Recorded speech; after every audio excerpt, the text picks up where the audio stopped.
All right, you guys, welcome back to another episode of Car Talk. I'm your host, Big Mike, and this is, Ryan Bossery from Rywire. and we are going to talk about the future, right? We're going to talk about the scene and the culture, the technology, and the future of where we believe the industry is going. Okay, so we appreciate you guys being here. It's something that's come up a lot. Oh yeah. Emissions, right? Laws. We're in California, just one of the worst states, strictest, I should say. Right. And the live streams that I do on my personal IG, shout out to all of you guys that participate in that. It's really you guys that have prompted this particular episode, because you get a lot of calls or you got a lot of interaction with people asking about yeah, that. they do. And one of the things that's come up sort of every so often, but consistently, are people who believe that they think combustion engines are going to be the thing of the past. Because of emissions specifically? Well, so there's two things, right? One would be the ethics of it. Yeah. So I think people have brought up, in being environmentally aware is becoming more and more, acute. Yeah. And the ozone and really just destruction of the earth. And so there are people who are very genuinely like, do you think the aftermarket world, our is world, going to change as a result? or no, not is, should it? So ethically they're like, do you think that we should be more aware, because like, what did we used to do back in the day? You gotta take off your cap. The one thing that like actually saves the environment, and because we would lose like 2-3 horsepower, yeah, we would take it off. Right. Test pipes and then exhaust, and that's just like, obviously you put an intake, more air. You put bigger injectors, more fuel, right?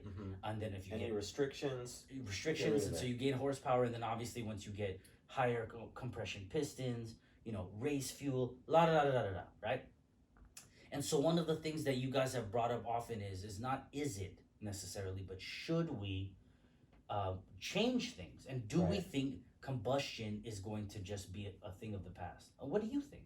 Well, according to the OEs, it's definitely headed that way, right? But the creation of more electric cars. Sure. But I think I personally think it's going to be a pretty slow progression. Yeah. I don't think that it's going to be like overnight everything's electric and you cannot have a gasoline car, right? Or a gasoline powered engine.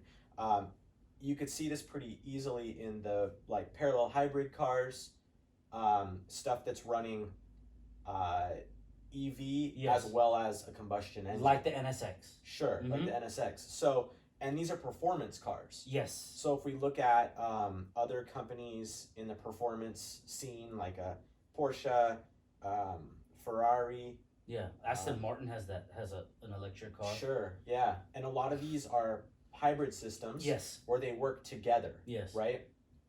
Some of the economy cars with gasoline engines and electrical, like, EV systems, they're using it as a generator, so that engine would be used as a generator to charge the batteries, right, and then give more range on the car, which is a pretty cool setup. That's a cool idea to do as well. But I mean, we're performance guys, right? Yes. Like, we're interested. I mean, at least for me, I am intrigued with EV. Yes. For the performance side of it. Sure. And to kind of spread the world pollutants, because in theory, let's face it, gasoline, we're gonna be running out of oil sometime soon. Right. We're gonna pull it out of the earth. Right. And I don't think that we should use all of our oil. Right. That would be really crazy to use all the world's oil in 150-year range. Yeah, and then what the hell do we do next? Right. Right. So spreading that out a little bit, like, let's keep cars that are gasoline powered for like the weekends for racing. Okay. For people that are really interested in those kind of cars. Right. Maybe we can just cycle in some electric cars, and then everything will be, how it works. Like, we don't go outside for 2 months, and then now the air's cleaner. Yes. You know what I mean? So let's some of those natural resources kind of not take the hit, right? But on the flip side of things, batteries, and solar panels, and everything that an electric car needs or is part part of the equation Yes. is very, very hard on the environment. Okay, so he brings up a really good point. So we're talking about one way of pollution and destruction. That would be through the tailpipe. Right. Or your up pipe, down pipe for your turbo, right? What's exiting a combustion setup. So when we think about, is it gonna go electric because it's better for the environment, we're thinking of it in the sense of emissions out of a tailpipe. But if we're talking about in a broader sense, like the rare earth metals that are mined to make the batteries for electric cars and the solar panels, we are destroying the earth doing that. Like when not Teslas, the first one that really, Honda was the one that came out with the first hybrid. Hybrid, yes. Okay, Honda was the one that did that, and people were like, ugh, you know. But look at, Honda's led the way in a lot of things. Sure. But anyways, the vehicle that really became like the benchmark Prius was the Prius. Right. Right. You had all these Hollywood celebrities talking about let's save the earth, and the Priuses have a certain stigma to them now because there's a certain type of person. Yeah. And a certain way they drive it. I personally think that they had a look. Yes. And the Hondas were just still a Honda with a different power plant. You mean the way that it practically ended up playing out? Yeah, I think that Honda didn't capture that market early on. If you go, what's like the first electric car that anybody had? Prius. Prius. People say Prius. Because they looked like an EV electrified car, whereas the Civic variant didn't look like an electrified car. Sure. I thought the inside looked crazy. Yeah, sure. The inside looked crazy. The nose and then just the sleek cut off. I thought they looked cool. Yeah. CRX-ish. Yeah, it did. The back was definitely CRX-ish. It's a great looking car. Yeah, I think it's super cool. Yeah, but they're very small. A Prius is a bit bigger. If you really had to, you could put the dog in the back. You have 4 doors. Yeah, it's true. 4 or 5 people could sit. It's Know, different. what Ryan's bringing up is, it's a really good aspect to it because yes, we think of a piston going up, combustion, emissions, the sound, but there's so much more to the destruction of the earth. Yeah. Because we as human beings in the industry and money, that's what we do. We fuck the earth up, right? And so for the people that are just like, I want to have a zero emissions car, but I don't mind having companies, $1 trillion contracts, just dig miles into the earth to pull out flex to make a battery. I mean, the carbon footprint from the trucks and the construction vehicles and the flights and the mining is way worse. Yeah, I mean, if you look at way worse. If you look at the construction of a battery and the weight of the battery, yes, and how cumbersome the battery is, and how you dispose of it afterwards. Oh, sure, but the efficiency compared to gasoline is shit. It is shit. It's crazy to see that because pound for pound, gasoline is far more efficient compared to batteries right now. Right now.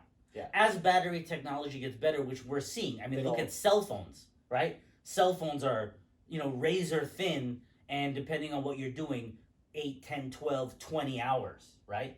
But I mean, larger scale. The technology is getting better. Yeah. It is getting better. But, you talked about performance. And I think a lot of people have yet to really sort of grasp the performance of how electric can really be. Because you're talking about if you make 400 horsepower, you make it at 1%.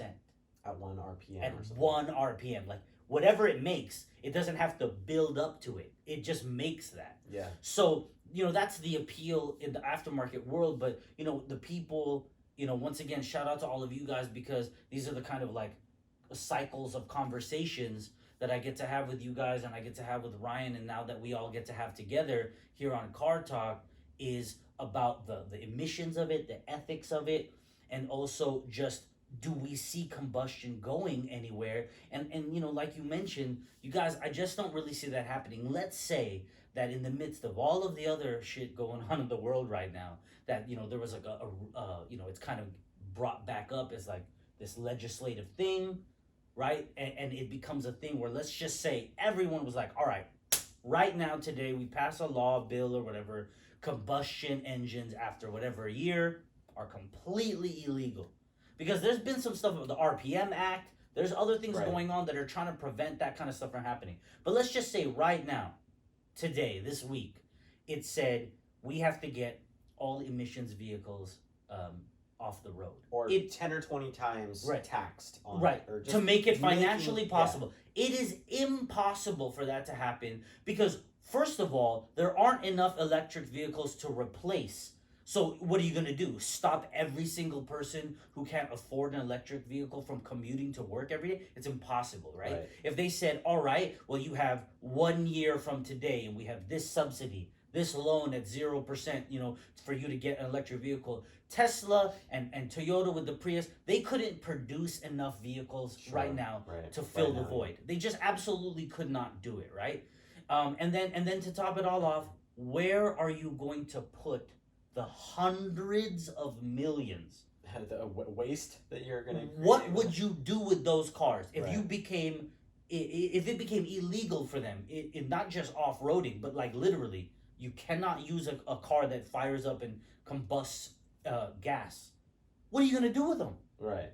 Where are they going to go? We're going to destroy the earth by taking up an entire continent Yeah. of metal waste. So what? With that being said, it's going to be a very slow process. It would have to be. Right. It would have to. And then you're seeing this progression of, like I said, the parallel hybrid stuff, where it's you have both, and then you have cars that are fully electric. Yes.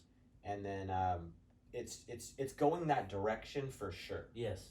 But it's just going to take a long time to get to full electric. Yes. And I'd hope that they would allow the enthusiasts to be able to keep an older car, kind of like, let's say, like Japan does it, right? Yes. You can keep an older car, greater than whatever, It's taxed heavily. and then you're taxed heavily. Yeah, So but if if you really if you wanted can it- afford to keep the car and you keep it at low mileage, Yes. it's a weekend driver kind Yes, of a thing, yes. then you get to keep the car. Yes. And maybe they'll even ease up a little bit on emission stuff. Do you think that that's what they will do in America, or you're saying that's a way they could do it? I think that that's the direction they'll probably take on it. Mm. That's just my guess. Okay, you guys, what do you think? All right, talking about if they cut it immediately and all of a sudden it's illegal, which People is just would- not possible. It would be. I think that there would be riots, like Sure, you know, sure. It would, I think it would turn into a shit show because there's a lot of people that really like their combustion engines. Absolutely. Absolutely. What do you guys think? In the comments, tell us. Do you think it's one of the above that we talked about? Do you think it's none of them? Do you think it's some version? We're really interested, And when we come back, we're going to end up talking about another aspect of the future of the industry, and that would be the value of our Japanese classics that has now skyrocketed. Right. Okay? So we're going to talk about that because the future of our industry, scene, and a culture, emissions, power plants, but also value, restoration, etc. So when we come back, we're going to talk about that. Okay, we'll see you guys in a moment. Think Bigger podcast. This is a branch of the Think Bigger project that is a brand and a movement and an ideology that was created to better the community and the culture around it. How you behave in your relationships, how you build a car, how you do anything comes from the way that you think. And if you can start there, then everything else will follow.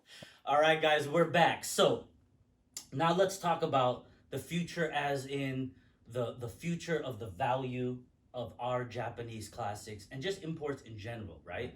So let's take, well, it's really not the future, it's right now. Yeah. Because, people have been saying a Japanese classic car is going to be worth a lot of money.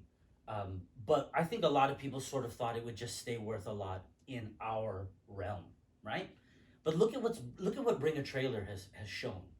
With the right amount of presentation, Right. these cars are going for astronomical numbers. There have been people who've tried to put up a 13,000 mile 99 2000 SI on eBay before, but it didn't go for what it's going for Yeah, now. I think that what that's doing is it's showing these collectors that would otherwise be buying, I don't know, Hot rods, American muscle. or maybe like a Z, Sure. maybe a Z, Sure. but they'd be doing like rare. What's the next? Once you just start buying cars, you're like, what's the next thing to fill the void, right? The collectors. Yeah, these collectors, or also just people trying to make a profit. Right. They might go, right. well, what's the next big thing? Okay, Right. let's take a Supra or a older Civic or whatever the case may be. Yeah. But what they're doing is bring a trailer as a platform that is seen by all these collectors Right. and people that are interested in investments. So you throw a couple JDM cars in there, and it opens their eyes to that. Oh, I'm like, how much is this worth? And maybe they're well off enough where they're like, oh, 40,000, like.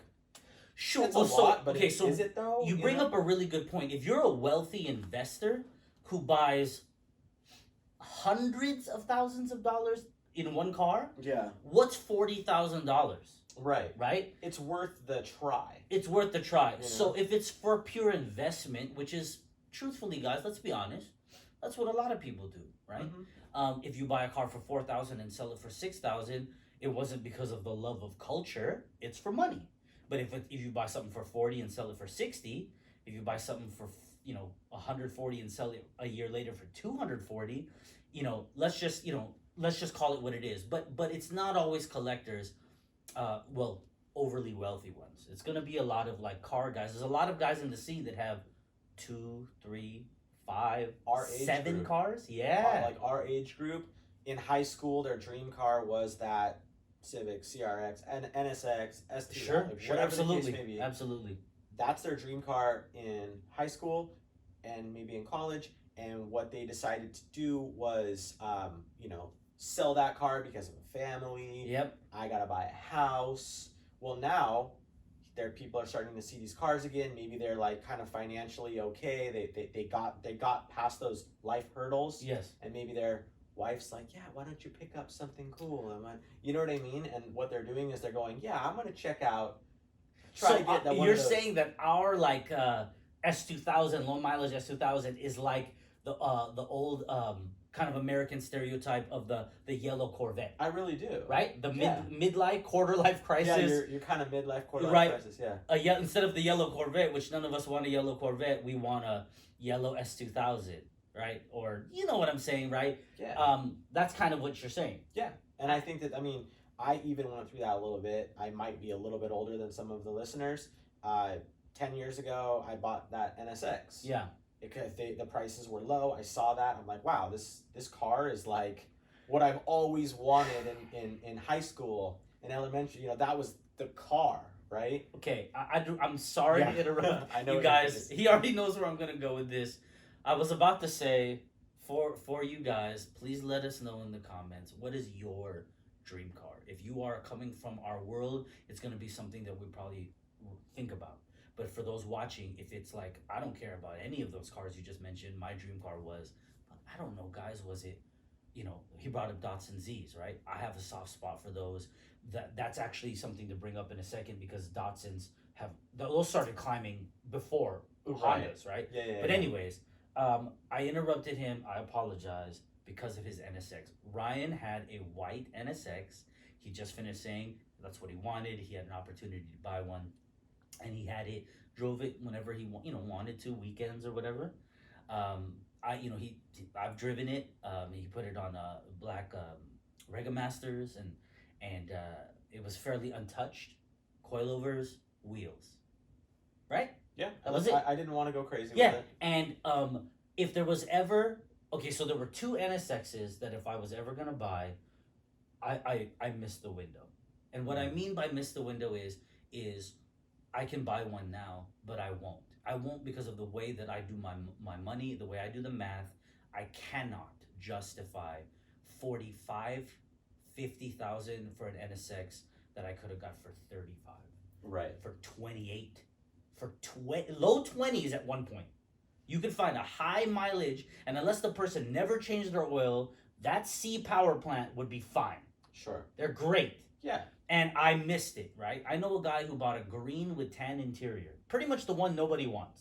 Sure. Right? I mean, you can convert the interior. Green's it's not an ugly green. It's just the green with the tan just wasn't what people wanted. Yeah. You bought it for $22,000. Right? High mileage. The guy did not take care of the interior. The body was fine. It needed to be buffed and, swirled up. He clearly left it outside. But there was no cracks in the door panels of the dash. The interior was, you and I wouldn't let interior of an NSX get that bad. But it wasn't disgusting. You just wouldn't think that it would get that bad. $22,000, man. it had like 116,000 miles on it, which is who cares, right? And then yours, what did you sell yours for? I kind 30? of don't remember. 39? No, wait. 34. Uh-uh. No? I think it was just under 40. Okay. Okay. You know what? And that was how many years ago? 5 or 6? So, which was actually a good number back then. Yeah. Oh, It yeah. was a good number. Oh, yeah. Because I was trying, I think 34 is what I was willing, and Oh, that was your... I think that you would have sold it to me for 34 if I came I up may 34. have, If yeah. I was like, Ryan, dude, honestly, I know you could probably get 2 to 5 more, but it's me. I think I was, at that point, I was somewhere about from offering you 34. Yeah. The other one, guys, that I missed out was Aaron Bonks. Okay. Oh, he sold that. He sold it years ago. Okay. But Aaron Bonk, he was a former editor of Honda Tuning, has contributed to every import magazine that you've ever read. Wrote books. And Wrote books. Oh yeah, if you guys don't know who it is, if you just Google it right now, he's gonna come up. His resume is ridiculous. Okay, but Aaron's the one who did the interview and wrote Ryan and I's Super Street Honda issue cover, which is right there. But anyways, Aaron had an NSX, and part of his NSX restoration was having it taken apart and repainted. It was for a feature. Right. But anyways, if there was one, yeah, white or black, I wanted red. That was one of the 3. I missed that one. And he ended up selling it to Josh, from formerly of E Effect Apparel. Oh, okay. And so Josh flew out, drove it all the way back to the east. Yeah. So anyways, those were the 2 I missed. And I didn't mean to interrupt Ryan, but right there, whether it be S2000 CRX, ITR, CTR, whatever, NSX, that was what I grew up. And I've missed it because now that the value of Japanese classics, starting with an NSX, with the new NSX when it came out, once it got up, I can't justify 50. I mean, 50,000 if you're into Aston Martins and Porsches is nothing. Yeah, I won't do 50 for a 20-year-old car. Yeah, if you're a guy with collecting cars and you're like, oh, I'd like to buy cars around the $100,000 to $300,000 or $400,000 range. Yeah. Let's just say you're that guy. Yeah, I mean, buy a Type R, 40, 50 grand. Sit on see it. where it goes. Yeah. Maybe you always kind of like them, but you didn't want to be like the guy that maybe you're kind of worth too much for the car. Sure. You know what I mean? Sure. Well, now you're not. No, you're not. Now you have you want that broad. I mean, like, look at like Ibrahim. Right. He's got every rare Japanese car in the world. Right? And they're all perfect, but his collection, just as far as like looking at all these cars that are like not very expensive over the last 10 years. Oh, he's definitely. If he were to sell off, oh my God, dude. Yeah. You guys, if you don't know who Ryan just brought up, Ekanoo, Ekanoo. Just look him up. IG, Google, Ekanoo. He's like the Leno of Japanese car collection. So we have Seinfelds and the Lenos, and we have these people who collect cars. But Leno's into like the first steam engine and this hand cranked power plant, right? He's into just anything automotive. It's just more of a museum type setup. Yeah. Okay. Ekanoo, Ibrahim. He's out in Bahrain, the Kingdom of Bahrain. You guys, listen to me. His collection's awesome. Okay. Any kind of coolness that you could possibly imagine. And let's not even go into the Porsches. All right, we're not even going. Let's just go Japanese. The Supras, the Skylines. the Skylines, the Nismo anything, I mean, you just anything you can imagine. And he ended up not being able. I remember watching this online. He was unable to find a Nismo, an OE Nismo spec R33. But he was able to find every piece, brand new, which I don't even know how that's possible. Yeah, to do his of own. the Nismo pieces that made an R33 a Nismo spec and converted his flawless, already collection worthy, into a Nismo. Which the amount of money he spent to do that, he could have made it make 1,500 horsepower and be the crazy. He wanted a Nismo one, and so he replicated with OE parts a Nismo, right? That's just one car. You guys, you have to look up his collection. Any cool JDM car, classic, that you could ever want in life, Yeah. He has Toyotas and the Nissans and is Hondas. his like Yeah, main. but Toyotas and Nissans, he's got them all, and then he also has Porsches, from RWB to just stock bodies. Yeah.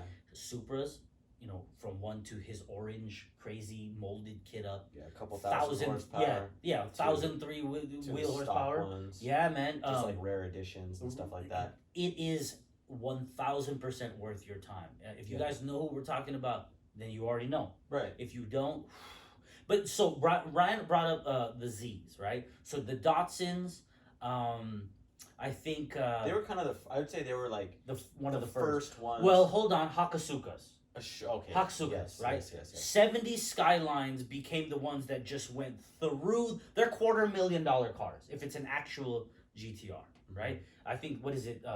The non GTRs 140, right? But those were the first ones that just went through the roof. Or Ken Marys. Yeah. Ken Marys and just Nissans, really, their history is so crazy. Yeah. Or I guess the Toyota what is it called? Which one? The Toyotas that are worth like $1 million, the old ones. The GT. GT. So those were early hitters too. Yeah, that's true. That's true. Because when I heard that there was this Japanese supercar that I've seen pictures of, it's $1 million. $1 million. Yeah, the Toyota. Like, oh wow. Yeah. I had a chance to really look one over. I know like 2 people that own them. I mean, yeah. It is a gorgeous fucking car. Oh yeah, they're really neat. I wouldn't have known that it would go $1 million. But so that's true. That's a damn good point. And then the Nissan. So I think a lot of people don't really necessarily understand like exactly how deep Nissan's history is. Yeah. Right. I mean, everyone knows that there's 70 something Skylines, but I mean you guys really got to look up the story of why they even called it a Ken Mary. Right, it's a really cool story. Ken and Mary. If you don't know what we're talking about, look this up. Super cool. We call it a Ken Mary, but the Japanese named it that because of a commercial. Yeah. With a guy named Ken and a woman named Mary. So look that up. But anyways, so those were some of the first that went astronomical, and then the Datsuns. Maybe because really Peter Brock sort of set the stage definitely. because that gave those cars. Like burned into people's memories, whether they wanted to really acknowledge them or not. Peter Brock did it. Even Bob Bondurant Racing School used these way back decades ago to teach driving. Anyways, those really picked up value. The Concours d'Elegance shows. Those are a whole different tax bracket of human being, right?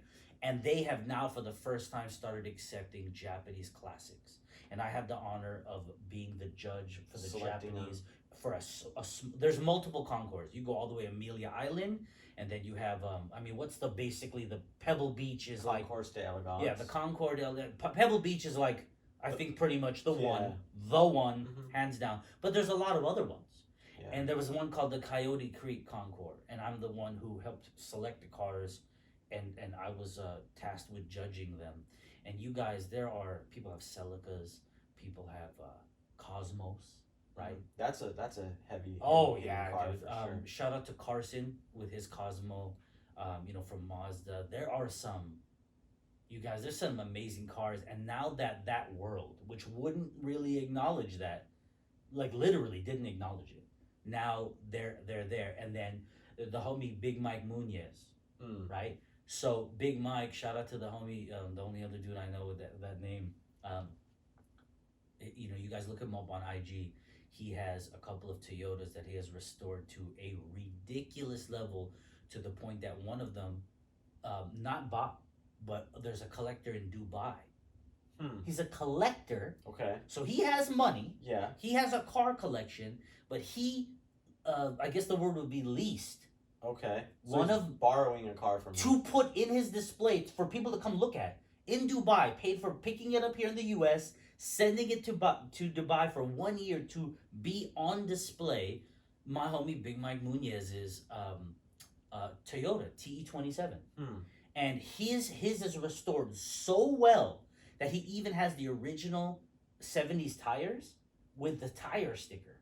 Damn. right? And he won at Don't go running in corners fast with that. well, he doesn't drive on I them, know. I'm just right? saying. Yeah. He He has them for display purposes. yeah, for display, and it ended up being something that a judge at a Concours event, Mike, I'm sorry, man, I can't remember the name of it, but you guys, he had to judge. These people judge cars of every caliber, and the judge said, I've never seen a period correct, era specific, exact release tire for a car with the tire stickers on a car brought to a Concours. That's so crazy. that was one, and he won against all these other collectors. Oh, did he? He won. Oh shit. Because of that and other things. Yeah. So there's a flaw on his fender. Okay. On the paint. Yeah.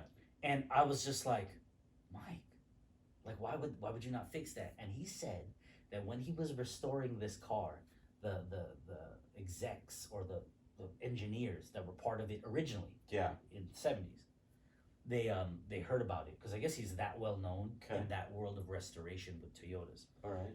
So apparently, in the stamping, the way he explained this to me, and Mike, if I get this slightly wrong, I apologize. Was it like a factory error? It's a factory error with the stamping, that there was a slight flaw, and they asked him to not fix it because when he restored the car, that would literally be how it came off the assembly line. I would be like, hey, do you think you can just put that in writing for me so I can tell a judge that You're I'm right. not just like full of shit right now? Dude, and you guys, and he did. Because the judges are like, so yeah, you're okay, telling, whatever, yeah. man. Apparently they believe him. Yeah.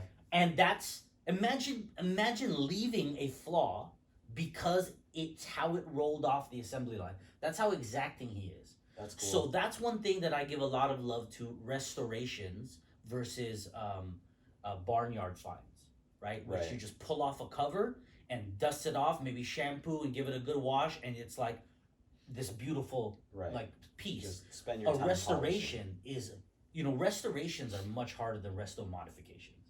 You're finding the exact everything, and so trying to restore stuff. Yes. And spending tons of hours. Right. To just have it look back to normal. Yeah, like guys who are finding other countries to mix oil-based paint. Yeah. To paint their car, which is totally illegal because it was oil-based, not water-based. Yeah. Right. So there's all these different types of things, but the homie Mike Munoz, you guys look him up on IG.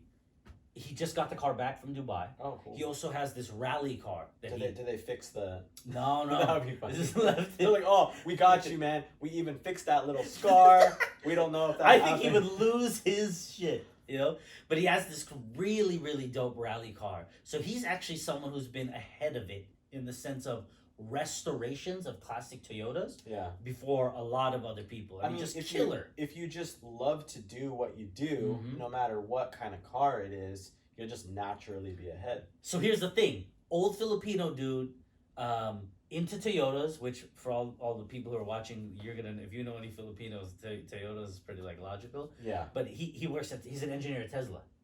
Huh. Right? But he loves his Japanese classics. Yeah. So, the Datsuns, Toyotas, etc. And now we've got the Hondas, right? I mean, look, the ITR went at Barrett-Jackson. Yeah. 63. Yep. All right, I think it was 63. So that was before Bring a Trailer. Yeah. Right, so that one was already a testament. There was a couple of Datsuns that went for 30 or 40, but they used to go for 7. So that's an astronomical jump.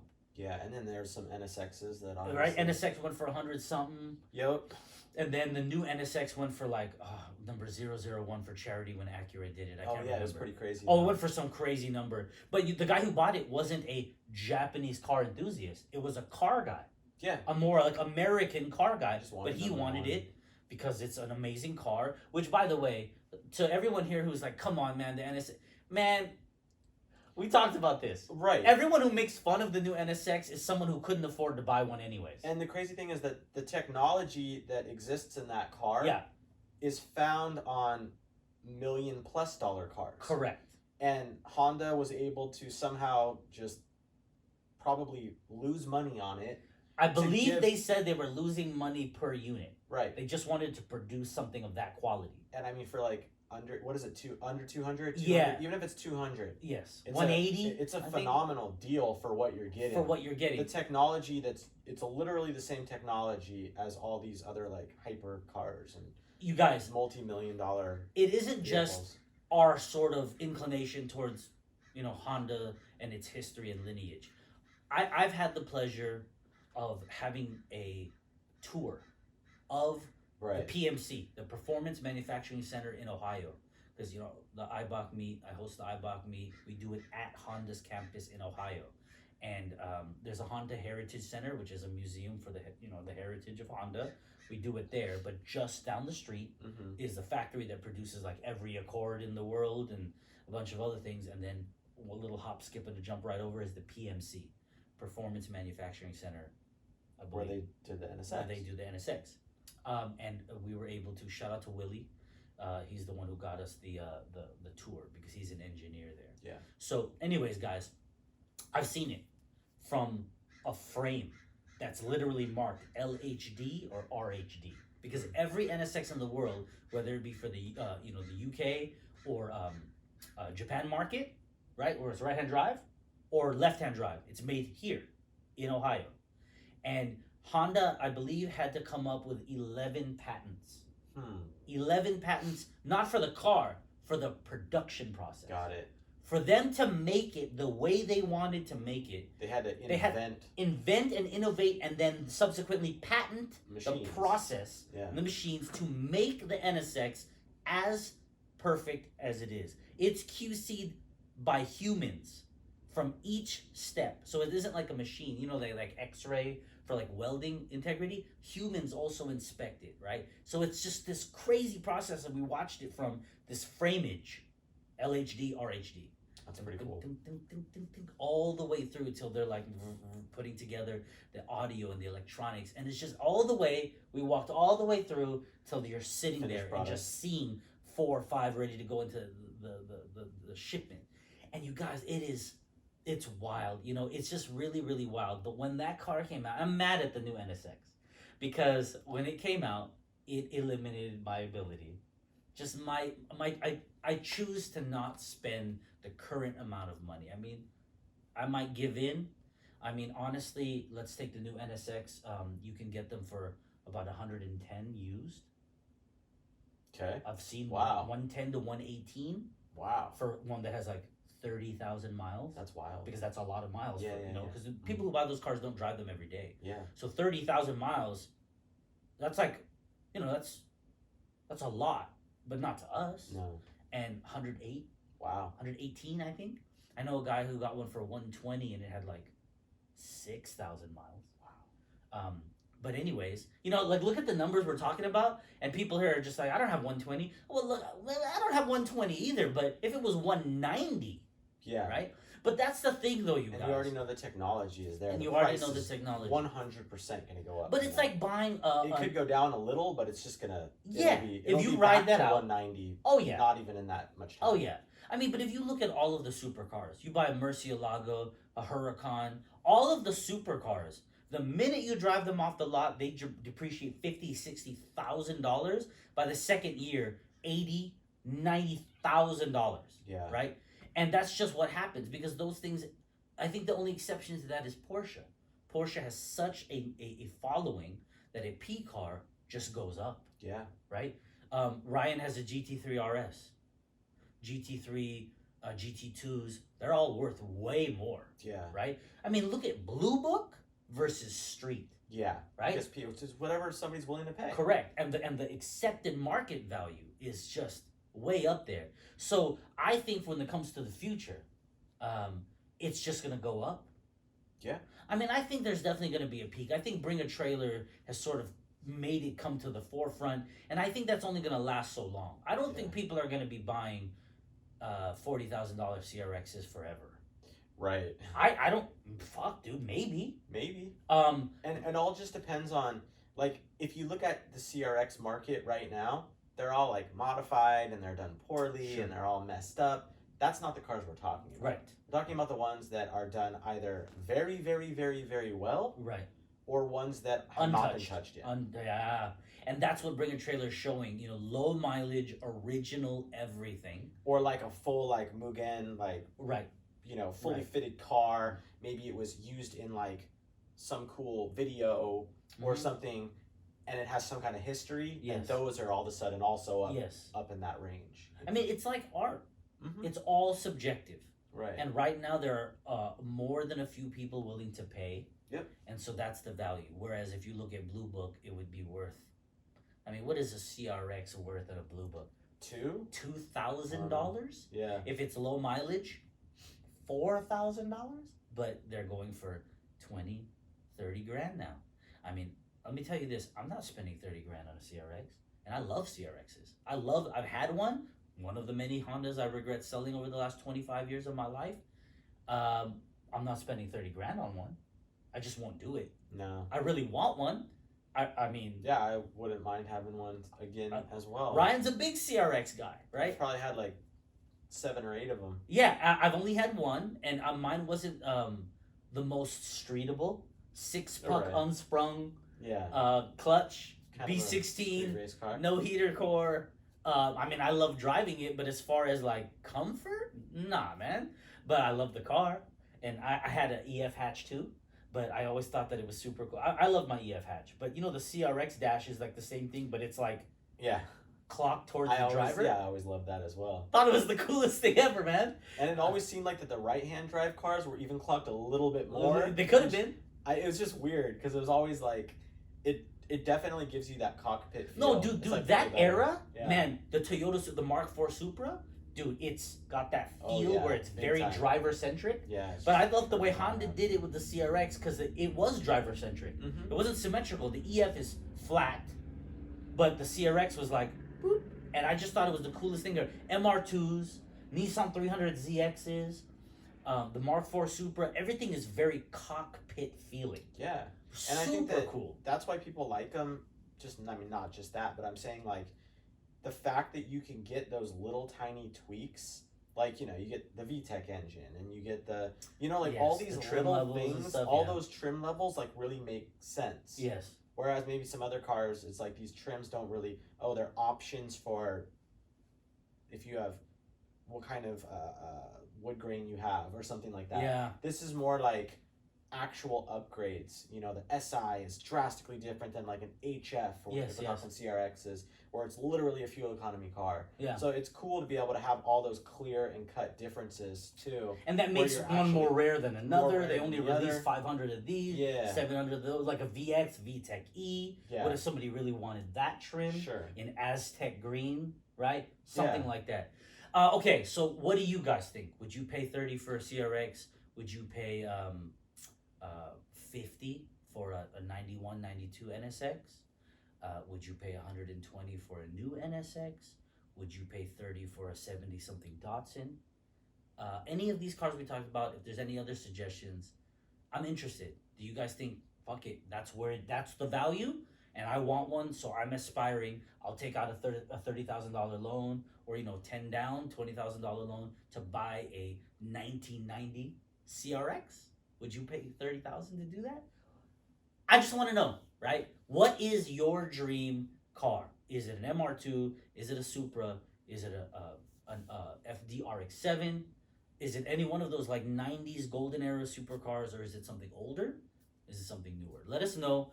And when we come back, we're gonna continue with the future of our import culture and the moldings, replacement parts, and really the things that are coming out. That are driving forward for people being able to save these cars. Yes. I mean, is it the chicken or the egg? Like, which one's coming first? Are they adapting, or are these companies making it, and which is then making the value go up because you now have the ability to restore? I can't quite tell. So when we come back, we'll talk about that, okay? We'll see you in a moment.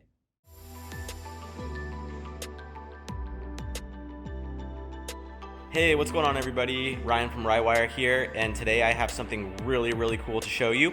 What I want to show you guys is that nothing that I'm doing here is so far-fetched that you guys can't do it at home. We don't have any CNC, there's no 5-axis machine here. I'm literally just using my brain and hand tools to get a really, really cool project done. Even in the most basic conditions, a beautiful outcome can arise. All right, guys, so welcome back. And what we kind of were talking about before was trying to keep these cars alive. Yes. I think that the problem is that when stuff goes discontinued, is that you're not able to then restore these things, right? So, I mean, there's been companies that have started kind of doing that. Spoon Sports started doing it. But I mean, they're doing selected body parts, Yes. maybe like slightly modified. But I mean, what about like trims and stuff, right? Because that's like the first thing to go as far as sun damage. Correct. Right? And then just moldings, trims, seals, etc. It's the first thing to wear out. I mean, you can re-spray a body panel, but you can't really like very easily restore a piece of trim. Okay, so that right there, I think Ryan hits the nail on the head. You know, I think every one of us who has ever bought a car, repainted it, taking the moldings off can actually be kind of hard. You got to go in there and squeeze out the clips and try not to bend it and break it. Plastic is old and fatigued from the sun, it will griddle, break. But really, you know, if you find a car that has minimal damage, I mean, for people out on the West Coast like us, rust is not that big of an issue. For you guys out on the East and in other climates, can be. You guys have a lot of hard work to deal with, finding chassis, dealing with rust spots, quarter panel repair, floor pan repair. So I give a lot of respect to the East Coast guys for dealing with that, or searching or driving hundreds, even thousands of miles to find something that's a good starting point. Yeah. You know, like the homie Dan, right? And his brother. They're down to come all the way to California to buy a chassis and trailer it all the way back to Connecticut, right? Well, he's also down to replace every single panel on his Integra, on his ITR. So if you guys don't know, All Motor Dan on IG, just one of the most thorough restorations, you could call it, of anything. Yeah, I mean, granted, yes, there's some aftermarket like Spoon. Sure, he has an affinity for Spoon, but as far as OE spec quality fitment, Dan's ITR kill. And I mean, like drilling the car apart to replace a panel, a quarter panel. Yeah. I mean, it's crazy. All brand new. And look at the climate in Connecticut, building building in the weather over there. You guys on the East who are out there wrenching with like no heater or like little space heaters, and you're just all layered up. Super respect, man. Yeah, crazy respect. I have some friends in Canada. Yeah, And their their garages aren't insulated. Sure, really, it's freezing. And their cars rust in the like. I have a friend. He pulls his car out once a year. Okay. And it's rusted. Just from being the moisture getting in there. Yeah, the moisture coming in from little holes in the garage because it's not temperature controlled. So, like, you think, oh, well, it's indoors, it's okay, there's a seal on my garage door, but whatever moisture does find its way... It finds its way to every little spot. Yeah, and the car's even rusting out, and he literally drives it once a year, he washes it, makes there's never salt or anything on it. Yeah. And it still gets rusted. That's wild. So... The molding. Sometimes there's no fighting that. That's true. Let's talk molding. But we can all take a car apart and have whether we paint it ourselves, have a body shop do a crazy, whether it's an OE color code or not.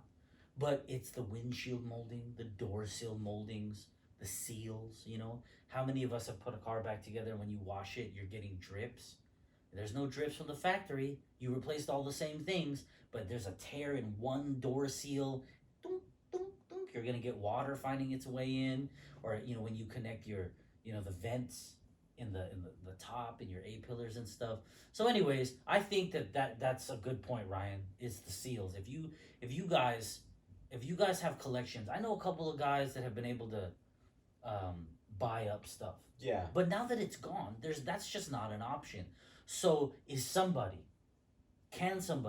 somebody, I think should, but will a company come out with replacement moldings? Yeah. I think if anyone was going to do it, it should just be Honda. That would be cool. It would be Nissan, Honda. I mean, look at what Honda's doing. Honda has made a promise to continue to produce S2000 parts. Really? Yeah. Interesting. I don't know for how long, but to not stop right now. Really? Okay. Right? Because So- I'm actually like trying to buy up some of that stuff Yeah, yeah. for the build that I'm For doing. the build that you're doing. And, I believe S2000 parts. Okay. Right? Hopefully I'm good then. I don't know if that means moldings, but S2000 parts. I Yeah. haven't looked into what those parts are. I bought a few parts. I actually just bought like a top piece. I don't want to get into it, but yeah, I don't know. Hopefully some of the parts looked like it may be discontinued. Okay. And I know there is some discontinued pieces because I know that the guys next door have had to like fight that a little bit. I see. But yeah, hopefully maybe they'd stick to trims and stuff Yeah. that's easily that wears out quick. You know what I mean? Right. I mean, for all of us that have redone a car, right? You take it apart, you have a glass person pull out the glass, it gets repainted, you put it back together. We can all put a hood and bumper and fenders back on. But the moldings, imagine you spend thousands of dollars on a good paint job. Your hatch, your CRX, your Integra, whatever, is now fresh and just gleaming. And then you have to put back on just subpar moldings. It takes away from the whole It car. absolutely takes away from the car. Now, do you guys have any tricks on how you have restored moldings? Are you soaking it and then scraping off the flaked off part and then spraying it? How are you guys doing that? Like, have you ever restored a molding? I've seen it done, but I myself haven't like physically. Yeah, I've only I've seen just one. used like back to black. and Yeah, tried to, yeah, like, just really, soak it in some stuff yeah, like that. I tried like hitting corners with some paint. Yeah. Like, stuff like that, but not really, not like professionally. Like yeah, like the restored. ones that are just where the rubber is dried out and just Yeah. splintered. You can scrape it all off and just see the bare metal, Right. right? And so some people just spray that, which the fitment's perfect because it's the metal, shape. The red EA that we did with Brandon, Yes, Willie did all the restoration on the car. even on the molding. And yeah, he restored moldings. He actually like made some moldings. Yeah, see, There Willie was a- Works. there Shout was out to Willie Works. There was a door trim that he literally had to make. See, so there you go, right? But But I that's mean- not cost effective No, it's to not. do a whole car, right? So if Nissan, for those of you guys that have your S13s or in the US your 240s, I'm sure you guys want moldings. All the Honda guys want moldings. If you have a Supra, if you have your Datsun, I mean, imagine if all these companies wanted to put in the money to make these things so that we can continue to have these refreshed, fresh looking cars from 70s, 80s, 90s, early 2000s. It would be really cool. If anyone had the ability to do it, it would be the original manufacturer, Mhm. But I think it's really cool what Spoon's doing, right? Yeah. I think it's really cool. So, I'm sure you guys know, but Spoon has a 92 to 95, aka EG, Mm-hmm. Civic front bumper, and Fender fenders. combo. right? Yeah. So they call it the Timeless Collection, Mm-hmm. and it's so that people can continue. The thing that they did about the fenders is they are OEM spec. There's the indentation for the molding. It's got the curves for the splash guards Yep. Right. Okay. in the fender well, but it is 9 millimeters wider. Okay. Right? Which Pretty is cool. Which is pretty cool. People can fit their 15 by 8s. Yeah, 50 by 8s. With a nice meaty tire, no issue, etc. Or however you guys so choose to do it. If you're gonna grind off those tabs, just rock it, which a lot of people do. But now, under the presumption that the fitment is on point, like an OEM metal fender, very cool. It's pricey, but you have a widened fender, Mm-hmm. OEM look. No one would even really know, and I think that that's pretty cool. And then Yeah. the front bumper. Right. Front bumper is complete OEM 92 to 95 Civic, except that the openings Yeah. they come with mesh. Oh, okay. So it's almost like the body a kits. quick removable. Yeah, I mean, piece. you could just pull it off, Yeah. but like instead of having those areas like the way the 92 to 95 Civic is, it's open and it's got the mesh. Yeah. So it's like when you used to buy body kits back in the day. It has its openings and they just fold up the chicken wire Yep. and just glue it. It's Yeah. like that. Yeah. Okay. So that's cool. kind of cool, right? I think it's really cool. It's not cheap at all, but if you're trying to find unbent, unrusted metal fenders for your 93, VX, DX, and you can't find them, I mean, at a junkyard, there'd be a few $100. These fenders are Yeah, not and that. they would guaranteed to have some kind of ding or Yeah, dent on yeah. it. These are you just buy them. I mean, you're going to spend money, but you just buy them. put them on your car. Boom, right? I mean, obviously you prep them for paint. The bumper, same thing. I mean, finding a non-torn urethane bumper, kind of hard, you know. But by keeping it OEM, you can put on any bolt-on lip you want. Yep. Or even your OEM. Like I used to, when I had my 5th gen Civics, I had a coupe, I had a hatch. Sometimes just the new EX lip was like so chill, right? You can just put that on there. Yeah. And obviously you can, there's first molding and there's just all these cool lips, man. Yeah, but that aftermarket needs to continue with all the stuff that's just going to wear out, not just to make the car look different. Yes. They need to like jump into, restoration parts for moldings and trims to maybe like steering wheels to seat parts to carpets. I think it would be really, really cool. Like speaking of carpet, when I in version between 1 and 2, right? I wanted new carpet. Because I bought my Prelude, I bought it from a friend, and it had been sitting on the side of his grandmother's house. For those of you that have been reading Honda Tuning for years, in 08, that when it came out on the cover in 08, that's actually talked about. It was sitting on the side of my friend's grandmother's house, not in direct sunlight, I don't think, but it was condensation, the dew, right, Yeah. the elements. So it was getting beat up. It wasn't rusted. But the paint was done. The paint was done, dude. Mm-hmm. Just done. It was black, just destroyed, right? Moldings were pretty destroyed. And I wanted new carpet. Man, when I went to look for carpet, I had to get it from Honda Vintage Parts. It was like $700. And I ended up buying it through a friend. Still almost, I don't know, $560. That's a lot of damn money. And so maybe that's what it'll end up costing if they reproduce things. Your door sill molding, your windshield molding. Those windshield moldings were already kind of expensive, like $180. Yeah. It might be $380. But honestly, I really think that people will do that. If you're gonna spend $3,000-$4,000 on a paint job, so that when you push the glass back on, $1,000 for your moldings, for all the trims. Yeah. So I think that Nissan, Honda, Toyota, Mazda, I think they all need to do it. I think they all need to do it. It'd be really easy for them to do. I would assume. I don't know if. But I even heard of some of these companies, like they throw away molds and they just discard. Yes, that's what I was gonna say. I think that some of that they don't have to like start over, 3D scan what is a good known straight part or something. Yes, I believe they do. I believe they do throw it away. There's just no space to keep it all. It's a 25-year-old car. They can't keep molds. Keep everything. Yeah. I don't know, guys. I mean, do you guys have tricks? Do you guys have a stash? I know people who've bought like 10, so that for the next like 4 paint jobs, if you would even need to do 4 paint jobs, or they just have multiples of the same car. Have any of you guys done that? I mean, I think I probably should have had the wherewithal to do that back in the day. Nobody wanted to spend 180 on a molding, much less to buy 2 or 3 or 4 of them. Yeah. So we just didn't do it. I didn't do it. Looking back, it would be nice. Oh yeah, dude, absolutely. Yeah. But when it comes to the future, I think that.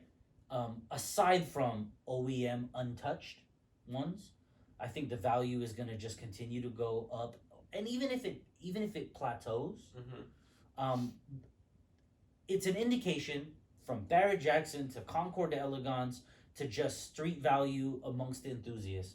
It's an indication, guys, that our culture, our industry, our scene, it is not going anywhere. It doesn't seem to be. No, it's not going anywhere. Rywire as a business, which is aftermarket, electronics, but it's going up, it's growing. There's more sales. Oh, you know what? You were actually talking about more and more Supra guys are starting to get into modifying their cars. Yeah, and I think the reason for that is that they're seeing that the car itself is worth more money. Right. So they're willing to invest. It's like when you refinance your home. Okay. You're basically taking equity out. Yes. And then you're sometimes using it for upgrades. Yes. Same kind of thing. To make more equity. Right. So then, these cars need to be restored. Their wire looms are getting old. Their electronics are outdated. They may have like an upgraded turbo, but then they don't have an engine management to be able to support the modification. Yes. So they're looking into like, okay, what, plug and play computer system can I go with, and a new engine harness, and adding a couple sensors. And then, now they're like at that, like, okay, well, now I have a 700 horsepower street car. Yeah. It's comfortable. You could drive it. It's fast. And the car is now worth a healthy Yeah, chunk and of it money. will last in this trim another 20, 30 years. Right. Right? So, I mean, which, by the way, a Mark IV Supra, pretty much one of my top 5 favorite cars ever. Yeah, definitely. I mean, so for you guys, what are your grails? What are your grail cars? Is it any of the stuff that Ryan and I have brought up? Is it something totally different? Do you think that the value will continue to go up? Do you think it's plateaued? Do you think it's just sort of a crazy peak and it's going to drop?